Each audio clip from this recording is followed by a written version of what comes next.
Déjà moi j'ai le parti pris de ne pas vouloir me cacher dans la rue, donc tenir la main de mes copines, voilà, les embrasser si j'en ai envie, etc.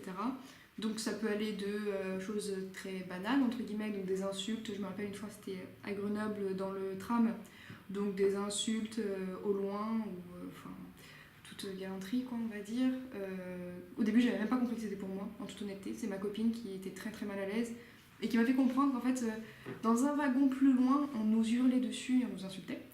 Donc voilà, on va dire, après ça c'est le lot j'ai envie de dire, ou des fois des personnes qui viennent, enfin souvent des hommes qui viennent nous proposer leur service on va dire, donc toujours très agréable. Grosso modo que deux femmes ensemble ne peuvent rien faire sexuellement, donc il y a besoin d'un homme et qui va bien se dévouer pour nous, voilà, donc il faut savoir si on veut faire un plan à trois avec eux, grosso modo, c'est un peu ça l'idée. Voilà, donc c'est surtout ça, par des inconnus. Et après, une agression qui m'a beaucoup touchée, enfin, j'avais passé sous silence pendant un bon moment, et qu'en fait, SOS Homophobie m'a permis d'en parler, en fait, on va dire. C'était à Lyon, c'était avec ma copine de l'époque, on se baladait, on était allé manger dehors un soir, et on revenait, et en rentrant, il y a une voiture qui roulait en fait à notre allure, donc qui nous demandait un chemin, donc on leur a indiqué. Et ils sont descendus, je crois de souvenir qu'ils étaient 3 peut-être. Donc ils sont descendus, ils ont commencé à nous barrer, en fait, à nous bloquer le chemin, donc 2 devant, 1 derrière. Et en fait, sans que j'ai pu comprendre, ou même ma copine de l'époque ait pu comprendre ce qui se passait, juste en fait, ils nous ont embrassés. En fait, ils ont pris et ils nous ont embrassés comme ça. Ils ont rigolé et ils sont partis. Voilà. Donc j'avoue que pour moi, j'ai fait comme si de rien. Enfin, plus tard, j'ai fait comme si de rien ne s'était passé. Et en fait, c'est une agression homophobe et c'est une agression physique en fait. J'ai la chance de m'assumer, ce qui n'est pas le cas de tout le monde. La première agression, donc celle qui s'est passée à Lyon, en fait, j'en ai jamais reparlé. Mes proches sont pas au courant. La première fois que j'en ai parlé, c'était vraiment SOS Homophobie, où on faisait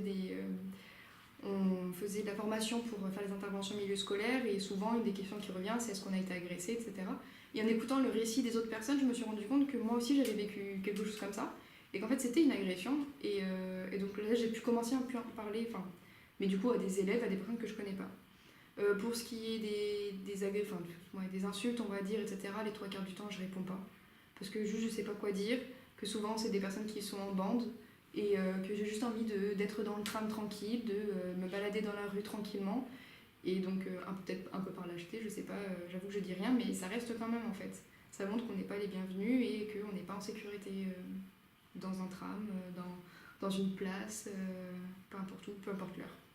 Des fois on s'est rendu compte que par mécanisme en fait on est moins tactile, ou on se fait moins de câlins ou des choses comme ça, mais on pourrait pas expliquer le pourquoi du comment. C'est vraiment des atmosphères où là on se dit on n'a pas envie de tenter le diable un peu, alors que on devrait pouvoir se tenir la main où on veut, et donc c'est assez problématique. Mais après j'en ai pas peur tout le temps, mais disons que des fois il y a une forme peut-être de protection personnelle qui fait que quand je suis avec quelqu'un, j'évite les insultes, ça part très vite, et les personnes qui insultent ne se rendent pas compte des dégâts que ça a. Moi aujourd'hui ça me donne encore plus envie de me battre pour dire en fait non, moi aussi j'ai des droits, et c'est pas parce que je suis lesbienne, ou parce que je suis bi, ou parce que je suis trans, ou parce que je suis gay, ou peu importe, ou même toutes les autres orientations sexuelles ou identités de genre, que j'ai pas le droit de vivre en fait. Mais même, c'est même pas une question d'identité de genre ou quoi que ce soit, c'est juste une question du respect des autres. C'est même pas une différence, on est tous différents, donc à un moment donné je pense qu'il faut arrêter avec ça. Donc moi personnellement ça me donne envie de me battre un peu plus encore chaque jour.